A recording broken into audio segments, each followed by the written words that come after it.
Éasop a tháinig go héireann. Cúpid agus an bás.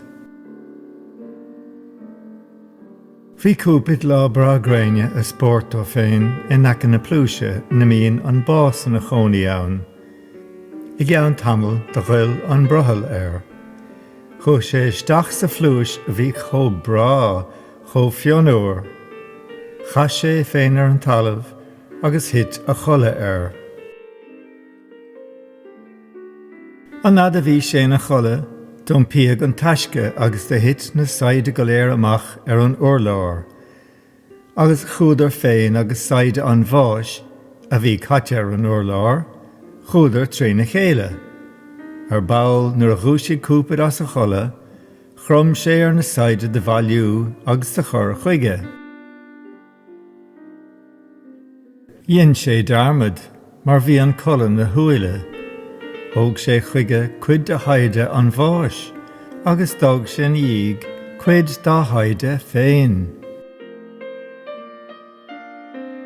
Sin é cúis idir Éasop, go dagan an bás uaireanta, ar dhaoine ó go bratha, nuair is ar ghráb a chóirí de bheithe cuiinmh. Agus go ditid seandaoine an rá uaireanta, nuair ba chóir gur ar an más a bheití se cuine.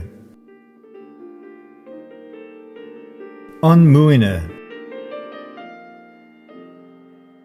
Níor dhéann Éasop ach an scéal beag sod a cheappa mar bhíonú dar leis, ar rud nár thuig sé. I dtaobh an bháis a bheith a teacht ar dhaoine óga, níl a going le rá ach mar a dúirt ár bhile féin.